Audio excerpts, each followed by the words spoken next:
Hello, friends, and welcome to another episode of The Exam Room with Nurse Alice, a show where we take a closer look at the things going on in the world today. I'm your host, Nurse Alice, and so get ready to live life well. So first off, I want to say thank you for tuning in. I really am so honored that you guys came back for another episode.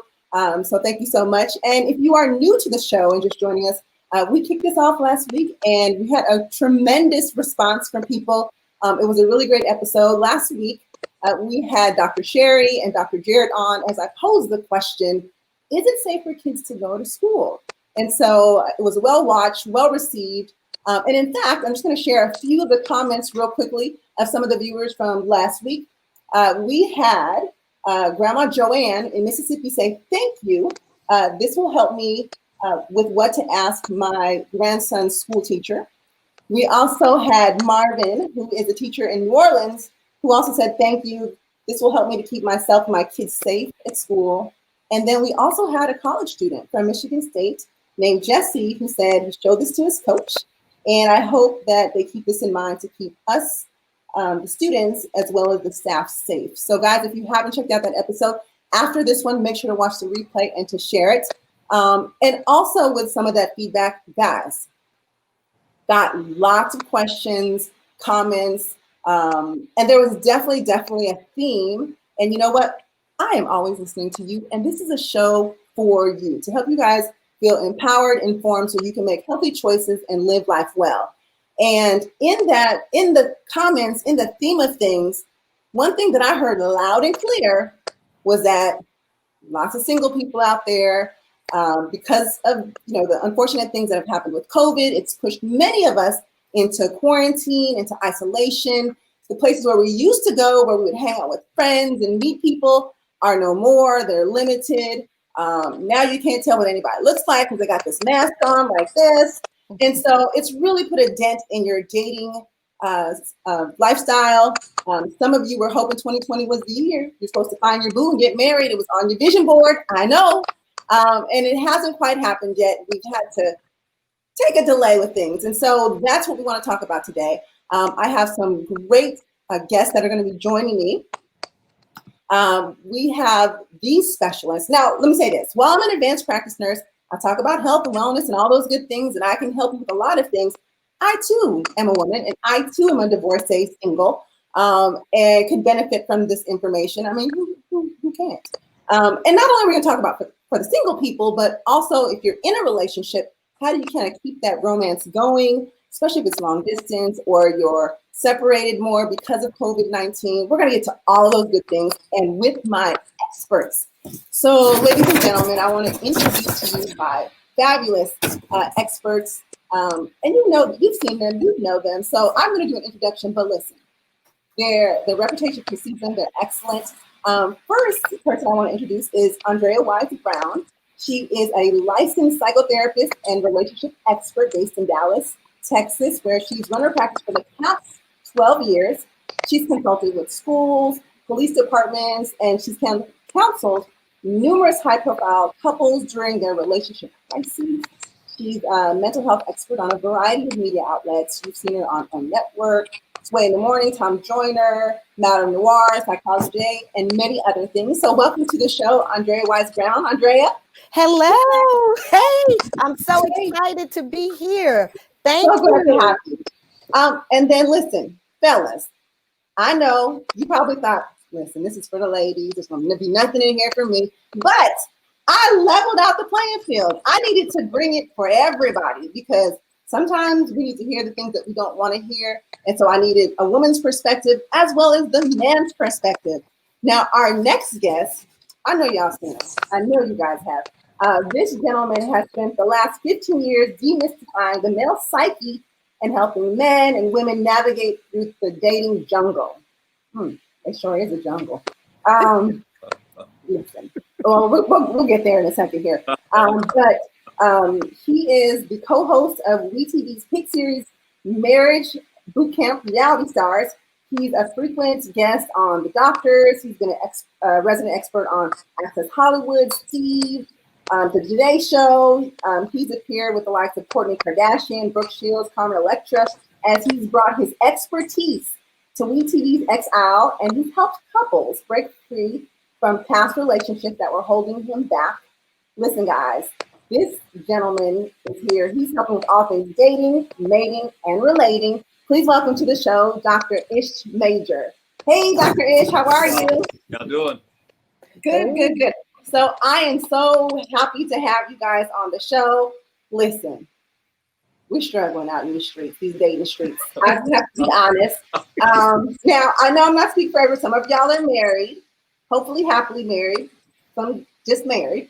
Dating, not dating. Maybe you were in a long distance relationship and it's been, stressful because you can't see your boo. But nevertheless, I think what I'm so glad to have you all here for is to help us understand, what's going on in the world today is as far as it relates to dating, marriage, relationships, because those are important. We're humans. We like, we want to be in relationships. I think relationships are healthy.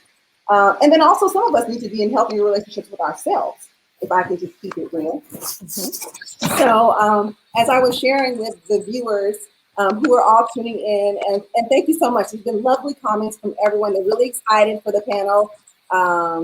Look, Jules Eccles said, level it out. So yes, we have the male's perspective and the women's perspective. Listen, we're gonna play fair. We're gonna play fair. I promise you. Absolutely. We will. And then, gosh, everyone's really excited for the panel, and so happy to see you all. So if I can I just want to mention some statistics that I read about real quickly. Now, in the 2017 U.S. Census, they reported 110.6 million unmarried people above the age of 18. Right, that's about a little over 45% of the adult population. If you rewind about 40, 50 years ago, that was kind of unheard of. Everybody was married, right? 72% of the adults were married then. So we have more people who are single. And so, and there's different forms of relationship that we're seeing, I'm not going to get into entanglements and things like that. But, we were doing our thing. And then COVID-19, we had to quarantine, isolate for our safety, which, by the way, guys, is still important. That's right. I'm still going to emphasize that. It's still very, very important. We still have, over 130 something thousand people who died from COVID. I want everyone to be safe. But in trying to keep ourselves safe, that's put a strain on some of our relationships. So if I can just ask, and Andrea, I just want to start with you. What do you feel is the state of dating in the United States these days? What's your first take on that? Well, what it sounds like is everybody is doing this online dating. And I love it. I think that you should go online and date. It is the safest way to date. And I think that this is the thing, right? This whole quarantine thing, the COVID-19 kind of erased the stigma from online dating, right? Because before, when people would online date, a lot of times they would do it in secret. So let's just say in my practice, when couples would come in and they'd be in trouble, and one of the questions that I would ask is, well, so how did you meet? And they would always pause, right? And look to the floor and look up to the ceiling and to the side and, online. So there was a lot of shame based, right, around online dating because it kind of felt creepy. But now it's the thing to do. If you want to meet somebody, if you want to find your boo, go online. And I'm loving that now you get to do it because now you can slow your roll and get to know somebody. Stop taking off your drawers and put on that mask and get to know somebody. So that's what I say. That's what I say, Dr. Ish. What do you say? Yes, Dr. Ish, what do you think about it? What's your state of the union on dating, and then even to piggyback on what Andrea's just shared? Yeah, it's messy right now. It really is, and it's messy for a whole lot of reasons, right? Because we don't have access. We don't really know if we want to have access, and if so, how much do we want? And so we had to go old school in our thinking, and that it's going to take longer to make that physical connection, right? Because we are having to spend more time with the technology, actually on the phone, having a conversation where we speak words that have meaning, that give you information that allows you to decide if you actually like me or not. Right? That's a whole new concept for a lot of folks. That's a lot of work. Right. Yeah. And so there's that. But the cool thing, like Dr. Andrea was saying, is that, yeah, it's taken away the stigma. It's taken away a lot of the taboo. And now people realize, hey, you know what? I really need to cast a much wider net. And so this is just allowing you access to that. There's a lot of people out there who are not where you are geographically, but who are exactly where you are spiritually, mentally, and emotionally. And so now this is allowing for a different type of connection. And you go there. But you know, if we're playing online games, we got to use online rules. That's a whole nother set of rules also. Where are those rules at, Dr. Ish? Because listen, we're learning as we go. Just like with COVID-19, we're learning this as we go. But Dr. Ish made a point. You said spiritually, mentally. Oh, yeah, I forgot that. Yeah. All of those things, because you have to. You can't see them because, you know, there's butterflies. You go out to eat, you just like gazing in their face, like, oh, he's so fine, she's so pretty, and you like lose, like common sense leaves your head. But now you have to talk to them. You have to, you know, maybe there's texting, you know, arranging around schedules and kids' schedules if there are kids involved, you know, and so it's a lot of work. And just to your point about online dating, yes, it removes the stigma of online dating. But I also have to say, not that I've personally been on an online dating website, but I heard that it's all good. It's all good. It's all good. A friend told me that it's a lot of work. You got to put your profile, answer all these questions, and it feels like essays. It feels like schoolwork, like you're in college. And, you know, I think some of that is a barrier for some people. And as someone has said in the comments, that it's an easier way for people to perpetrate. Louisa Eiler, she's met so many men with wives. So where are the rules at, Dr. Ish? What happened to the rules? The rules, okay, so yeah, so there's some very hard and fast rules. Everybody really sweats the profile pics, no more than 5. 5 of your best shots, right? You want angles and lighting for everybody. What kind of angles? And for female. Angles, it's all lighting, right? Make sure they're at least 5 years current, because when we meet, I need the person who shows up to be the person who's in the picture. I don't want to hear nothing about, right? So that needs to happen. You got your high school picture up there, and you already don't send me a 10th grade cheerleading. not that, right? So that's the other cool thing about Dr. Andrew, I'm sure you're seeing this too, is that this allows you to be much more transparent, much more early in the process, right? Yes, because you don't have that immediate fear of rejection. Oh, you don't know who's reading it and who's liking it and who's not. This is what's out there. So don't be afraid to share the things that make you weird and quirky and imperfect, right? Yes. This is the place to do it, because there is somebody who is looking for your exact level of weird and quirk and imperfection, and they're never going to know if you're too afraid to be vulnerable enough to share it. So dive in and do that part. Now, once you start getting to know each other, right, we can, like you said, we can be whoever we want for the first 3 or 4, you know, texts back and forth, phone calls back and forth. Take your time. Allow for the time for the crazy to come out, because if it's there, it can only stay quiet for so long. It's coming. I think it's about 30 days. I say between 30 and 60 days that crazy comes out, because can't nobody hold that mask on for too long.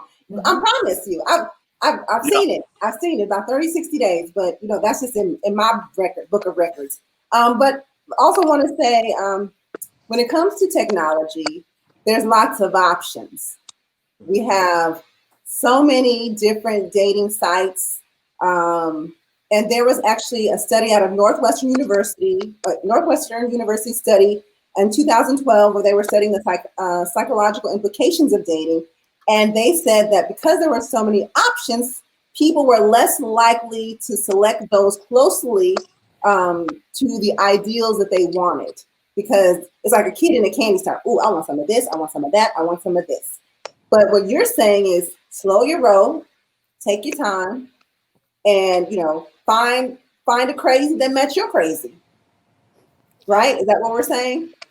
Well, And so I don't think Dr. Ish is saying find the crazy that matches your crazy, right? Because no, we want to rule out crazy on both sides, right? Okay, but I think what he's saying is take your time. And so this is what I love, Nurse Alice, how you kept saying, oh, that's a lot of work. Oh, that's a lot of work. It should be a lot of work. You are looking for your life partner. Just imagine this on the other side, and I'm hoping we'll talk about this in a minute too, but being in quarantine with your life's partner, you will have wished that you did more work in selecting who your life's partner is. Got me? So I think that it's good. It's good that you have to take your time and you have to vet who your partner should be. And one thing that I would love to say is when you are choosing the app, choose one that makes you pay. Don't choose the ones that are free and assume, come on now, that you're going to meet your love. Because then that means anybody is going to roll up on there and do a couple of clicks and show up like they're a prince or a king. Come on now. So, there's a lot of games. We need to rule out some games. And you got me? So let's do some sites that are credible that you have to pay for. I need my man or my partner or my woman to invest. So you want to do that type of work. And this is what I want to say. So you said, Nurse Alice, you said, what is it, 30 days or 60 days? 30. Okay, all right, and that's cool. So whatever it is, right, depending on whom the person is. But when you see those red flags, pull it, delete, and go back in. Don't hold on to the red flags. Don't hold on to them. Pull it. If you see it's a red flag, don't try to deny it and act like, well, no, he just yells at me just because he's tired because he just got off work, right? Or he didn't really want to spend this money on this app because he just said that, I don't know, something was wrong with his bank account over and over and over again. So it's kind of like look for red flags, and those are minimal red flags, but you were talking about men being married. So if he's only talking to you at a certain time during the day, what are you holding? In the car. Come on now. I need early morning. I'm at the grocery store. But I need an afternoon check, a morning check, and an evening check. If we're dating, look, Doc. Maybe his Wi-Fi don't turn on until 8 o'clock at night. That's not his fault. Oh, his wife or his Wi-Fi. Okay, Dr. Ish, tell it like it is. Okay, so if you only have limited time, specific times that you want to communicate with me, red flag, let him go back in, ladies. So just how you're saying, or like that study said, that there's so many options, guess what? There's so many options for you too. So go back in. Okay, understood. Now, so with online dating, okay, that's the thing, because we can't, the clubs are closed down, the amusement parks, the movie theaters, bowling alleys, anywhere going out, it's going to be hard. I mean, unless you're going to meet your boo at the grocery store, but still, you see in this mask. Right. So it's hard to make that connection. So let me ask, if you're dating online, you meet someone, some people are they seem to find more luck with someone out of state, out of their city. I don't know why that is, but I've heard that a lot from people. So it's almost like distance dating, but even if you're in the same city, because we're quarantined, it's almost like distance dating. What are some of the pros and cons of distance dating? Dr. Ish, what do you think about that? Yeah, I think it works for some people. It's horrible for others. It depends on your attachment style and what you need to feel that thing we call love and connection, right? So for some folks, it's going to work great. I've had couples who've been married for 20 years and have done the entire 20 at a distance. And they are like two pigs in a blanket. They couldn't be happier. But then for other couples, it really won't work. And so I think so the pros are you have to schedule stuff, right? The pros are you know what to look forward to. Hey, I know that every day at this time, we've got this call scheduled and I'm going to be tuned in. I'm clearing my schedule. It sends a subtle reminder that you are a priority for me. I'm a priority for you because we're clear on that time, right? Right. And if we're going to be meeting in person, then we've got to schedule that. We've got to plan that. We don't have any pop-ups. We don't have the dun-dun-duns, and you're just appearing out of thin air kind of thing. So that's cool. The downside is that in relationships, we really like to know what the other person is doing when we're not there. So that's it, right. So we got to have this thing we call trust, right? And for a lot of us for anybody who's ever been in any relationship before, whether it's boyfriend, girlfriend, or marriage, that's a big thing for us coming out of that. And so you're going to have to really understand what trust means and what it doesn't mean. And the thing it means is it's not about being able to predict somebody else's behavior or control their behavior, because you're never going to do that. That's the problem with relationships. It's about trusting that whatever they do, you're going to be okay. Right? And so that's the huge part. Okay, I can see that. There's Marquetta Rupert said trust and FaceTime. That's what she needs. So what's going on over there? I need to see what's in the background. Well, and let me just piggyback. That was excellent, Dr. Ish. And then I also want to piggyback off of what you said about the person's individual needs, right? So that works for some people, but for others, they like to share a person's energy. They like to feel a person's energy just being around them, and they feel like they may need more. So if you feel like you may need more, then just understand that that's not the relationship for you. And remember, that's a red flag. Pull that flag and keep it moving. Right? I love you from a distance, boo, but I need to find somebody that's going to fulfill my needs. Say the magic word, which is next, right? Yes, I love it. You're not looking for the many, you're only looking for the one. And Come on, Dr. At some point, it's a numbers game. So you just got to get through a lot of those numbers at some point. That's right. Yeah. Love it. And I just want to say, I want people to feel empowered to say bye to that person, because I think some of us are in a mode of scarcity. Like, oh my gosh, thus far, this is the best one. Let me go on and just lock this one down, as if there's not someone else who can be that everything that you want. So I want people to break free from that. Right. And, like Dr. Ish said, you're not looking for the many, you're just looking for the one. I love it. Okay. And so, so many great comments coming in. So they're thankful for the information. There's trust. They do say long distance is hard. And I have to say, I think that it's important to know your love language, and then know what their love language is too, because I think that definitely plays a role in it. So if you're someone who likes personal touch or quality time, and you have to be together and you can't right now, you might be in for a rough ride while we're on quarantine. Versus if you're someone who words of affirmation or gifts, because maybe you can send something through the mail or things like that. So it's important to figure out these things during this talking period, and you're not locked in. You're not locked in. It's okay. There's no ball and chain. There is such a thing called block on your phone. That's right. You can do that. On the dating profiles, you can. Like, if somebody, like, this is not the one, but they're very persistent. And I'm not saying to just cut anybody off like that. I'm not saying that. But if you find that this is not, there's something just not completely right about it, don't settle. That's right. You deserve the best. You deserve the best. Now, let me ask this. So some people are in relationships, and they've quarantined together. They decided, okay, we're going to quarantine. You boo, my boo, we're going to do this together. And they've discovered, while spending all of this time together, that, that's how you do? Like, that's how you are around the house? Like, this is how, they're learning intimate details of someone, which maybe with the regular schedule, you could go here, go there, get away with things like, this person doesn't really know how to cook, or this person, whatever there is an issue, but they're learning something that is no longer appealing to that person. Mm-hmm. What do you say to someone who's in that situation and they're now discovering or reconsidering, is this person for me? I say great. Because this is an opportunity for you to say, this is not for me. This may not work. Because when you think about your life's partner, that commitment, you want to be for a lifetime. So now that you are in these conditions, and we were forced to be in these conditions, right? And so since we were forced to be in them, now you can see things that normally you wouldn't have been able to see. So I say be grateful for this opportunity to learn, to look at, and to do an assessment. Because your needs are important. But I also need to say this, because I know I'm good for saying red flags, pull them and move on.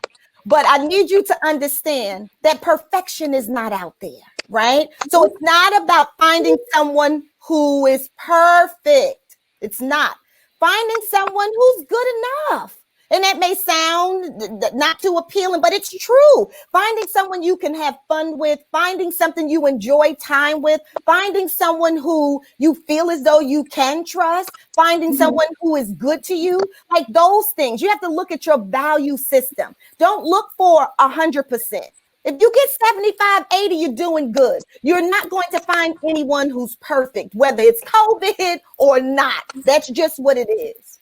So it's 80-20 rules. Someone who's 80% of everything you're looking for, because if you leave that 80 looking for someone who's 100, you're going to end up with 20. Then you're going to try to come back to the 80, and the 80 is going to be like, he put a ring on it. Bye. I can't with you. He found his 80. Right. So, but before I get to you, I just want to add on the component. It's rough times, right? People are getting sick. They're losing loved ones. So people are having to deal with illness and death. They're losing losing jobs. Their income is changed. Those are some added layers and stressors to relationships, to people who are quarantined together. Is because it's rough times, because this is a unique situation, is it really the time to bail? Or should we or is this the time, like, you know what? Let's really come together and try to make this work. Yeah, I think that's a good question. And so, yes and no, right? So this COVID-19, it's a relationship accelerator, right? Whatever you had that was great, it is making you want much more of that, right? It's like on the one extreme, you've got folks saying, hey, you know what? This is pretty good. Let's go ahead and move in together. And let's have babies, and maybe we can get married, or maybe not. We're just going to do this, right? Then on the other extreme, it's also magnifying what's not so great. And so you've got another camp of folks out there who say, you know what? As soon as COVID gives me the chance, I am out of here, right? So that's happening also. They plotting and planning. Yeah, and so what's happening is, we're in the midst of three separate crises. We've got a health crisis. There's this invisible monster that nobody can control, whether I come into contact with it or not. Then from that, everybody's finances have been infected in some way, shape, or form. So there's that extra layer of stress. And now we're in the middle of this cultural kind of reckoning and awakening. And so there's that we're all having to deal with. And so everybody, it's like all of our houses are on fire, right? And so when your house is on fire, what are those things you do? You look to things that are valuable first, right? That's right. What am I reaching for? I'm reaching for my partner. I'm reaching for my keys. I'm reaching for my money. I'm reaching for the kids. Whatever those things are that are valuable to me, right?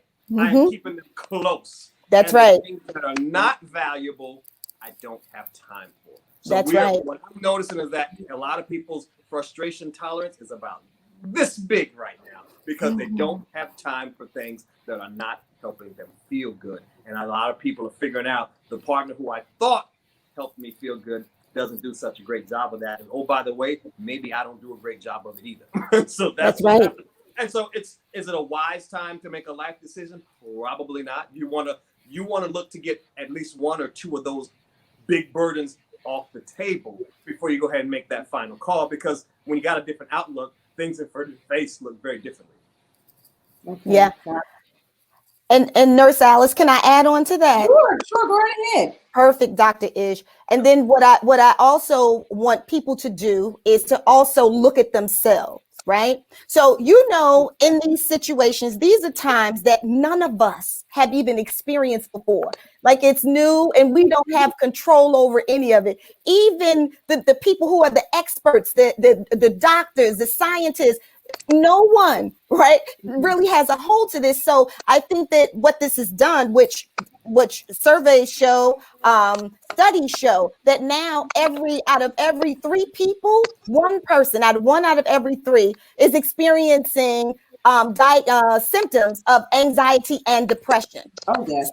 So that means that we are not ourselves either. So when you think about two people in a relationship, this is different for both of you. And just trying to readjust and finding a new normal has been a challenge. So I would say, just like Dr. Ish, don't make any sudden movements right now, unless you are in a situation that is unsafe. Right? So if you are in a situation that is unsafe, then that means that what you do is you call the domestic abuse hotline and you get out of there. Go stay with a neighbor, go stay with a family member. So in those situations, because a lot of calls for domestic violence are on the rise. And this is around the world. So it's not just a United States thing. So if you're feeling unsafe, then you get out of it. But if you're not feeling unsafe and you're just annoyed or you're just a little irritable, then sometimes you just need to sit down and sit still for a second and do some reevaluation of yourself first. You know, it's so easy to point the finger, you know, he annoys me and she keeps doing this and why he keep walking by and his shoes is on, you know, and so you get so annoyed and irritated that you feel like, oh, I got to get up out of here, I have to leave. Foolish, because one day we will go back to work again. And there will be that healthy distraction called employment or the workplace where you can separate from each other, right? Yes. And then you have your own things going on. And then you come home in the evening and those little things that annoy you now during this time, you won't even really annoy you. Exactly. You can get together, have a good time at night, go to sleep. Maybe, you know, make some love, wake up in the morning and do it again. That's the norm, right? So you have to hold on now and ask yourself first, am I being petty? Am I trying to be right or am I trying to be happy? You know, making those decisions. Sit still if you're not being abused or if you're not. Sit still. So both of you guys raised some wonderful points about of what's going on. But let me ask a question about, you know, self-reflection. So we're talking a lot about, you know, partners and, you know, the things that they're doing is having these healthy distractions. Some of the work, I believe, this is actually an excellent opportunity for us to be looking at ourselves, the relationship we have with ourselves, because the relationship we have with ourselves is what's extended to the person in front of us. So if I'm not happy and healthy and loving myself, that's right. Then you add on all of these stressors, you know, the COVID, the employment, not being able to go out, there's no healthy distraction, my partner's up in my face. What are some things, first off, how do I know if I have something I need to work on, right? How do I know if I have conflict? Somebody might tell me, oh, you know, sometimes people tell you stuff and you don't listen. You just think, oh, they're just talking. But how do I know if I have inner like traumas or things that I need to work on so I can be a better partner? Because while I might be looking at what my partner does and does not do, I've not looked at myself.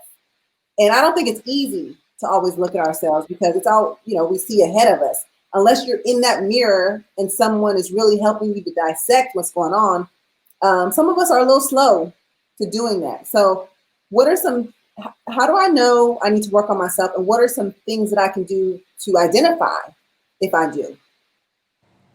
Well, you know, I think the life that you live outwardly is a reflection of what you think internally, right? And so if you wake up every day and you have some things in your life that you feel ain't quite right, then that's a sign that there's some stuff you got to work on. And that's where we all are. We're all a work in progress. That's right. If our money is 100% correct, then 9 times out of 10, our relationships are struggling. If our relationship is exactly as I want to be, then maybe we're struggling with our help. So it's never going to be an equal balance, but there's always some things you can do better because we're all a work in progress. And so I think what we all suffer from this thing called not enough-itis, right? And we all have these, right? We all have these things that make us question our lovability. Right? Am I smart enough? Am I really cute enough? You know, do they really like this bald head, or they just come on now? To me, right? Now. So we all got these things that just give us these nagging doubts, and so so identify what those things are for you, right? And then work on it, right? It's not a fix because it's not broken, but you just want to correct the wobble just a little bit, right? To allow yourself to really, when you look in that mirror, you really see somebody who's looking back at you who's 100% lovable, right? You don't want to be able to make more arguments against your lovability than you can for it. And so that's what you're always really looking to do. And the place to start is to start with how you talk to yourself. You know, that kindness that we are also ready to share with others most of the time. Most of the time we'll do more for others than we'll do for ourselves. So that kindness that you will give others, right?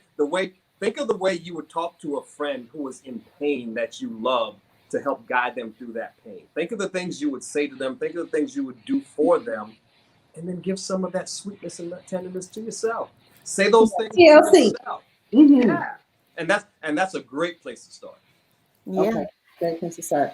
And I just wanted to say, yes, that is amazing. So one of my specialties is family of origin trauma. So a lot of times people feel as if, if they haven't been physically abused, right, maybe raped or molested, then they haven't been traumatized. But most of us have experienced some family of origin trauma. And some people may call it just dysfunctional behavior that has caused us to believe that the world looks like this when really it doesn't. It looks like something else. So the reality is that we should always be working on ourselves. Yep. Like all of us should always be working on ourselves. Your hobby. Do something constructive with yourself instead of just looking at your partner to fill your cup all the time. That's something that I've seen a lot with people. No, that's good. That's good. Get a hobby, right? But we should always be working on ourselves. And this is the thing about relationships that many people don't know and don't understand, is that your partner is really a mirror of your stuff. Your partner is a mirror of your stuff, and you are a mirror of his or hers. So it's so interesting when they come for couples counseling and they start to work on their things. I'm always telling them, because it's easy to not want to hear what your partner has to say and then to go back and tell your partner, well, no, it's you. Or no, it's you. It's like, wait, hold on. Let's sit down. Let's sit down and drop into that, right? Because pretty much your partner loves you. And so what your partner is saying to you is that there is something over there that's just not right. And if it's hurting me, then it's probably hurting someone else. So a great way to kind of look inside of you, which is kind of maybe like an indication of that family of origin trauma, is to listen to your partners. To humble yourself and to listen to your partners, and then to also express to your partner in a kind way what it is that you see in them that they may need to look at too. Right. So it sounds like kindness goes a long way. You have 2 ears and 1 mouth for a reason, right? We need to listen more. Yeah. Because sometimes when you're not really listening, you're just like talking in your head, like, are you done? Because I sure got something to say. Like, we're not even listening to really understand what's going on. And I think if we do more listening, we can really get to the root of the problem versus just popping off. Because y'all know, some of y'all just be popping off at the mouth and just like, you totally missed everything that person says. And that, makes them feel devalued. And that can put a real big strain on a relationship. Not that I'm the expert because I'm single, but I'm just saying what I know, what I've experienced. Well, you know what, Dr. Alice, you are an expert because you're human, right? And so you know what feels good when you show up in a relationship. What do we all want the same thing in a relationship. Yes. Man, woman, whatever pronoun you use, we all want 3 things. We want to be seen, we want to be heard, we want to be understood. Yes. Period. Yes. If you can see me and hear me and understand me, whatever else you got going on, I'm pretty much happy with that. That's right. And so just we're working on that part, right? And the active listening is huge. It's got to go back and forth, because once you hear me, I don't even care if we agree or not. That's right. You just heard me, right? Most couples don't get into trouble because they don't resolve conflict well. Most couples never acknowledge the conflict in the first place. So just being able to say it and be heard and be felt that, okay, they heard me. Cool. I'm valid. We can push forward, right? You validated my feelings in the moment. I feel significant. I feel important to you. Let's keep it pushing. That's right. Okay. Now, this is great stuff. Now, if I just want to switch gears a little bit, I want to ask one of these questions. Some of these questions are in the chat box. We have a Cecilia Davis who said within 30 days, she asks the person if off the cuff to show their left hand up close to the phone so she can check for a ring mark. Number 2, off the cuff, she asks the persons to show you the room, full closet view of each bedroom through the home to see if it's his and hers clothing. And number 3, look, there's more. Look, Cecilia be putting them through it. Off the cuff, she said off the cuff. On another day, asked to see the full living room to see if any feminine or masculine home decor. If the person that you're dating becomes upset or resistant Is this a possible red flag? Oh, that's what do y'all think about that? Cecilia was dropping her regimen. But Cecilia, even if it's a man, he could be single and still have a feminine touch, and that it just may look dope. The space might look good. So how you know what you're really looking at? She want to see the closet. She want to see if there's a his and hers closet. Let me see them shoes. You wear red bottoms? Oh, I think that's what she's gunning for, to get over the masking of another person in the home. What are your thoughts, Dr. Ish? Look, Cecilia, listen, I am all about the spy games. I don't mind it, but here's the thing, right? For if he's the dude for you, right? So now. if you've got a guy who's ready, right? He's put the games down. He's really not here to play that kind of ball no more, right? He's been there, he's done that, and he's honestly looking for a connection. Then you won't have to ask, because he's going to show you, right? He's going to want to show up and do everything he can to prove to you why he's the dude. He's going to take you on a tour of his crib while he's FaceTiming you, because he wants you to see, right? He wants you to be able to check off as many boxes on him as possible, because he knows as soon as you hang up, you're going to call your best friend girl and y'all going to talk about him. So he wants to give you some good things to report. Right? So it's women have this beautiful, amazing thing called your gut instinct. Yes. Use it, right? If your gut is telling you, you know what? Let me look at this man's closet. There's a reason for that. You know, right? But if your gut is saying, hey, you know what? He sounds cool, and I just want to go with that, right? Yeah. Allow for the possibility that you deserve to be loved by someone exactly how you want it and exactly who you want, and that it can come into your life, right? We can self-sabotage the heck out of our way out of a lot of good stuff because we just don't know how to get out of our own way, which means getting our past out of our own way so we can just move forward and be joyful and peaceful in the moment. Yes, I love that. Yeah. Now, hold on. I want to add something to that. So, Dr. H, that was wonderful. Now, some people, men and women, have been through some very traumatic relationships where they have been cheated on. They've been abused, manipulated, and all those things. And so and Cecilia, thank you so much for your comment. I'm not saying Cecilia has experienced that, but could it be that people who are asking of those things or asking, so like someone said, it's all about the spy games, like someone who's playing too engaged in some of those spy games. Could it be that they just have some healing to do because they've not overcome, poor relationships from the past? I would say that, because that is bringing baggage into this new relationship. Give this new human a chance. Give him a chance to show himself. And I would say, just like Dr. Ish, if your gut is telling you that you need to have a laundry list of things that he needs to show you around his space, then I would say delete. He is not the one for you. Come on now. Read these 1 through 20, and then I'm going to need you to sign here, sir. Because these are my list of requirements. No. And if I were the man in that, and you were asking me to show you this and show you this, I'd be like, that's a red flag for the man. It's like, no, sister, you were beautiful. The conversation was great, but you go take some time with yourself, right? Call Dr. Ish or Andrea Wise Brown, get all that together, and then come back and see me, right? Yeah, because you're not ready. You are not ready. Right. Because here's the thing, Doc. I love that. Because here's the thing that we don't realize, right? When we meet this new person, we're all excited and we got all these chemicals floating around. We're not just dating sweet, sexy, and funny. We're also dating childhood wounds, shame, and guilt. Yes. And so you gotta have a fair amount of that under control and well healed. Nobody's got all of it healed. Nobody's got all of it healed, right? But you need to be on that 75, 80% healed. Come on now.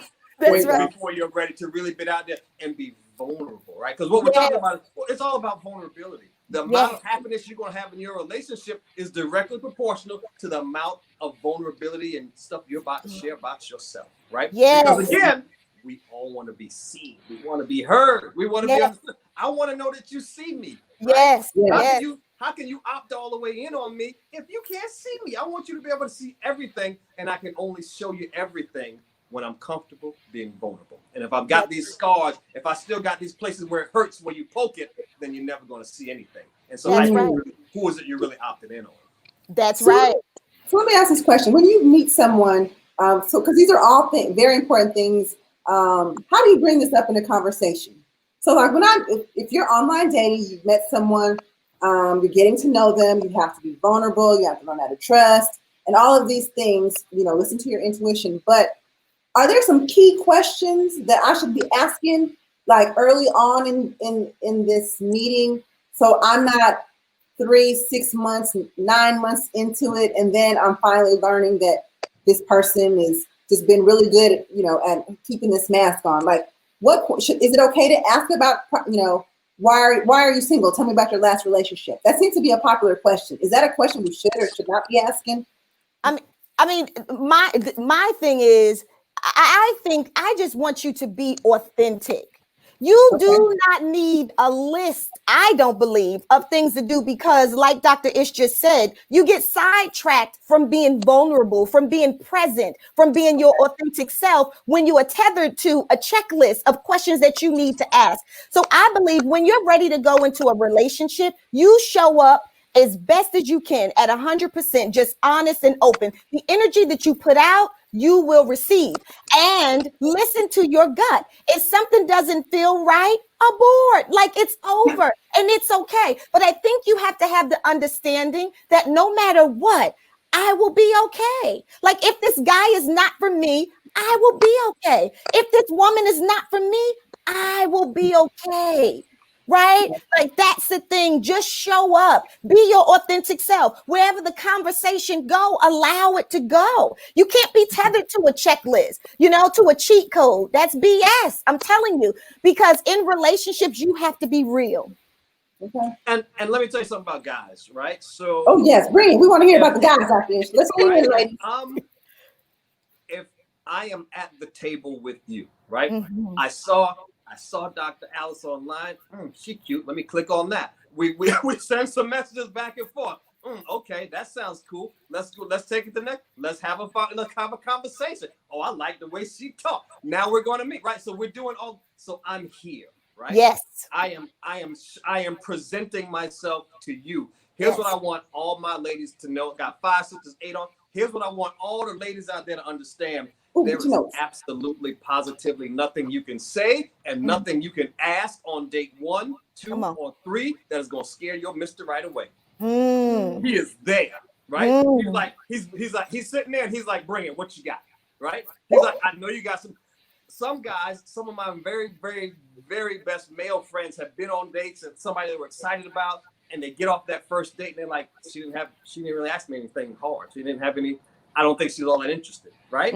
Because, right, you're not the only one on that date. He's there because he likes you too, right? And here's a little something that ladies don't know about guys. After that 3rd date, he knows whether he's falling in love with you or not, right? So not only are you gauging his level of interest, he's gauging yours. And the biggest aphrodisiac is your curiosity. So for the guy who's there and the guy who's ready, his light is on. He wants the questions because he wants you to know, yeah, I'm not like the other 10 dudes over there. You're rocking with somebody different tonight. And that's what he wants you to know. So ask your questions, run through your list, and he'll be more than happy to go through line by line with you. Dr. Ish, I think you should free your Cash App up, because these ladies was like, yes. So listen, ladies, listen. Let me say this. Okay, Dr. Ish, that was like a perfect, answer to that, right? And that's good from a male's point of view. But let me just tell you this, but you have to be, ladies, listen here. This is Dr. Ish that's saying this.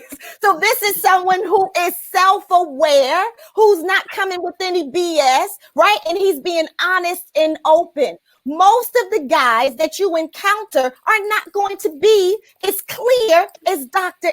Ish. So what I'm saying is, because everyone, remember, we talked about they have work to do. So I love the fact that Dr. Ish says when a man is ready, when he is ready, he says, ask me questions. But I'm just telling you, ladies, a lot of these men, they ain't ready yet. So while they're not ready and they are getting to a place, like Dr. Ish said, the 3rd date, don't walk in there bombarding them with those questions, because I'm telling you right now, they will be out of there, okay? So you have to slow your roll. Show them who you are. Show them who you are and ask them, you want to know who they are. But don't you show up with no list. Now, if you find the Dr. Ish, Shoot, ask him questions and his friends. But most men ain't like Dr. Ish. And let it be natural, right? Right. Let it be natural. Let it be just let whatever you need to find out. Let it come in the course of the conversation, and then you just want to and again, our emotions are always our guide, right? Your emotions are your guide. If you've got something to say, I don't think I want to talk about that, then don't talk about it. Right? That's right. But if you feel comfortable, then go there, right? And let those emotions always guide you. If you're feeling comfortable, go to a space of more comfort. If you're feeling a little uncomfortable, pull back a little bit, right? You're always checking the temperature of the person sitting across from you. Yes. Definitely checking that temperature. Now, I know we're running a close up on our hour. I want to just answer just a few more of these questions here. Someone asked a question and I'm looking for it. I want to say your name, but okay, Thomas Hope. You talk about the baby daddy and baby mama, the baby that didn't have the love of a father or a mother. Can you speak to that pain? Yeah. So let's see. The baby didn't have. So if someone didn't have the love of their father or their mother, are they? Sometimes it's what it sounds like. If someone didn't have the love of their mother or their father, how does that roll into, I guess, a future relationship and how they're going to respond to their mate or act towards their mates? Well, it shapes how you show up in life, right? We've all got that. We've all got those primary love objects, mom, dad. Those are the two primary ones, right? And so, who the person whose love you wanted the most is the person who shapes you the most, because you figured out in your mind, in your child mind, who do I have to be to get them to love me, right? My dad stressed discipline, and he wants order, and he wants masculinity, then I've got to be disciplined and ordered and masculine, even though I want to plant flowers on my wall, right?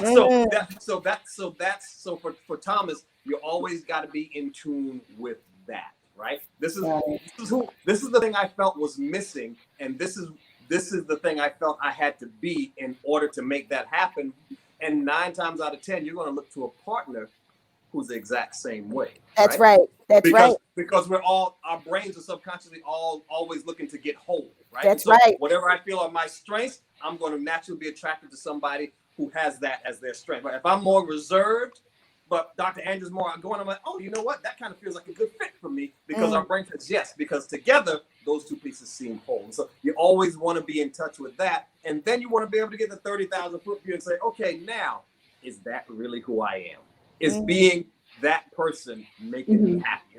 How is that working out in my life? Am I able to show up comfortable in my own skin and sharing all of me, or does it still feel like the life is living me and I'm not living it? Okay. Great. And which is where that whole therapy thing, or going to talk to someone, that's where that part comes in. Be clear first about your needs and why you need them, because sometimes you'll have a hole in you that's so big and you'll be looking for a partner to always fill it, and they can't.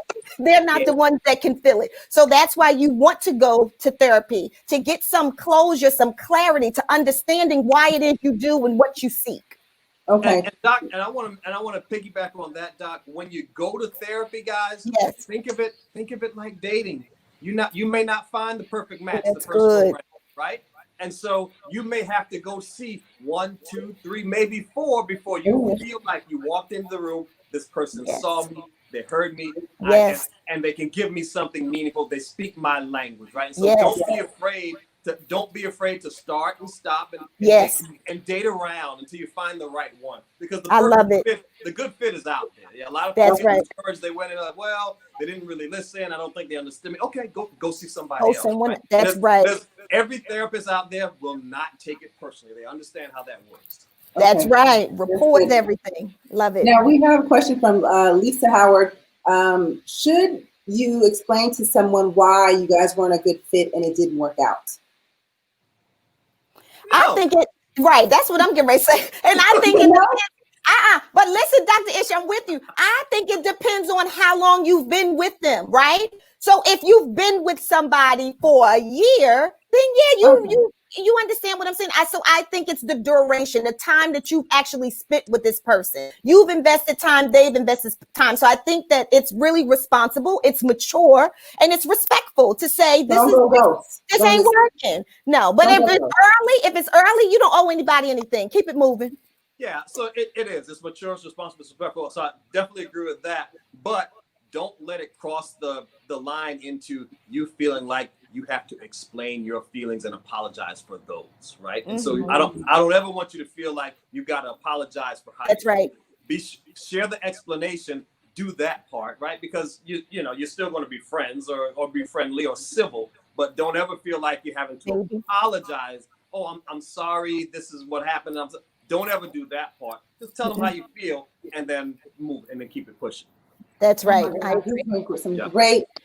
great questions, some great advice. And so as we're wrapping things up, if I can just give you all each maybe a minute to, with just some last words of wisdom for those people who are out there who are single, looking for love, you know, on the journey of even trying to heal themselves so they'll be ready when the opportunity presents itself.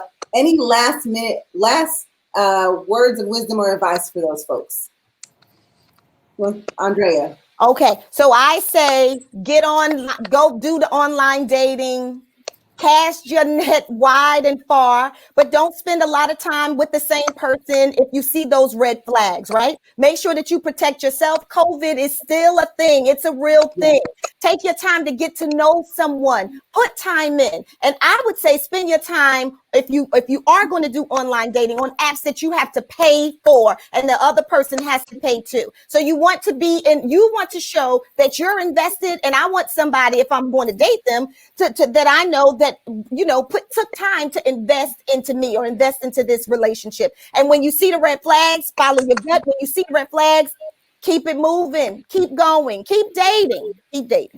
Andrea, I think you've invented the hashtag abort, because everybody's abort. Red flags, abort.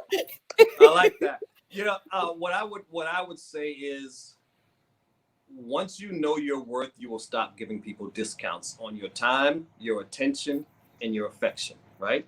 Because a lot of us out there, when we're in a relationship, we know our worth. But as soon as we get single, our worth goes on deep discount, right? And so stop doing that. So this is all about you knowing what makes you lovable. Right? Yes. Maybe it's your eyes, maybe it's your face, maybe it's how fit you are, maybe it's how clever you are, maybe it's, you know, how you show up, and whatever. There's no wrong answer there. That's right. But I want you to make sure you're taking some time every day to identify at least 3 things that make you lovable, and then look in that mirror every morning and tell yourself how much you like it. You know what? I like that bald head. You know what? I like that wide nose. Talk about how cute you are. Whatever that is, right? Because the thing that we are so uncomfortable doing is a lot of us are much more comfortable giving that love than we are receiving it. Some of us don't even know how to hear it. Some of us don't even know what to say back when somebody says it to us. We're like, huh? So I want you to get comfortable saying it to yourself, that when somebody else says it to you, it rings true. Yes. There you go. There you go. So when someone tells you how beautiful, smart you are, like, I know. Thank you. Right. Thank you. Thank you. Don't say I know. Don't say I know, Alice. Say I'm just being silly, but you know, I'm just saying that too. We should say it in your head. Say it in your head. Don't say it out loud. Okay. Say it to yourself, like, you know what? I've heard those words before, but I told them to myself. Because we're all beautifully and wonderfully made, right? That's and right. Imperfectly perfect. And that imperfectly perfect person is out there for us. We just gotta, you guys, you heard from Dr. Ish, you heard from Andrea, you know, all these wonderful tips and tools. We answered, you know, tried to get through some of your questions. I'll have to say, Andrea and Dr. Ish, there has been tons of like praises to you all for all of your wonderful information. They loved it. They loved it so much. Y'all got some hashtags, the new hashtags running around here. So this has been beautiful. Guys, I love doing this. This is the Exam Room with Nurse Alice, where we take a closer look at things going on in the world today. We talked about finding love today, you know, dating online, dealing with trauma, how to handle, finding the mate, and maybe finding out that that's not the mate for you. So please, if you haven't already, make sure you share this Facebook Live with someone else, because we all know someone. Matter of fact, how many percentage of single people did I say there were? 53% of people are single. So listen, you know, out of 100, you know, 52 more people who need to watch this live and get this information. So this has been great. Now, before we leave, Dr. Ish, Andrea, can you please tell people where they can follow you, what you have going on? Because we really want to stay connected. And perhaps some of the people, I don't know if you all do virtual, virtual services, they may even want to connect with you on that level. So can you tell us that before we head on out? Sure. Yeah. For me, it's super easy. Just go to my website, drishmajor.com. Got a ton of cool free stuff there. Compatibility quiz that I give every couple who comes on the show. You guys can get that for free. We got a take-home version of the boot camp there where we go through week by week all of the main issues that usually break your relationship down: communication, trust, cheating, forgiveness, all of those things. So that's cool. Obviously, follow me on Instagram, Dr. Ish Major. Follow me on Twitter, here on Facebook, and by all means, watch the show Marriage Boot Camp UTV. I love it. Thursdays I love it.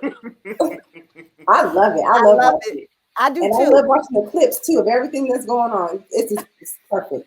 Thank you, Dr. Ish. Okay, Andrea. Yeah, so you can find me on social media at A Wise Brown. My name is Andrea Wise Brown, but you can go to my website, A Wise Brown, and you can see everything that I'm doing. How you can connect with me. If you do, I do have a private practice in Dallas, and we are doing telecounseling services. I also have some heavily discounted services during COVID now with some of my counselors. So you can kind of reach out to me there and ask me that. I also have a book, 6 Pillars to Power Up Your Mind. Mental health is a lifestyle. It should be everyone's lifestyle. And it's a go-to guide. You can get it at my website. And you can get t-shirts. Mental health is a lifestyle. You get some paraphernalia there at my website, A Wise Brown. Thank you so much. You guys have been amazing. This has been, I can't wait to watch replay myself because I had to take some notes. I couldn't take notes because I'm on air, but listen, there's some good stuff in here for everybody. You guys, I want to thank you so much for joining us for the Exam Room with Nurse Alice. Big shout out to blackdoctor.org. Thank you for hosting the show. We do this every Monday, 6 p.m. Pacific, 9 p.m. Eastern Standard Time. And you guys, send us your comments, your questions, your feedback, because we definitely want to talk about the things that you want to talk about. So let us know what you thought about the show. And let us know what you want to talk about next week, and we will make sure that we get to it. And trust, know, and believe we are going to have the perfect experts for you. I'm Nurse Alice. You can follow me at asknursealice.com. And I'm on all social media platforms at Ask Nurse Alice. And you guys, this has been great. Thank you again, Dr. Ish. Thank you again, Andrea. This has been amazing. And to everyone else who's watching, thank you much for joining us. Make sure to tell a friend, watch the replay. And you guys, COVID's real. I want everyone to make sure that you're taking care of yourself, physically, mentally, spiritually, all of those good things. Be kind to others. Make healthy choices. And until next time, live well, my friends. Bye. Bye-bye, guys. Bye-bye.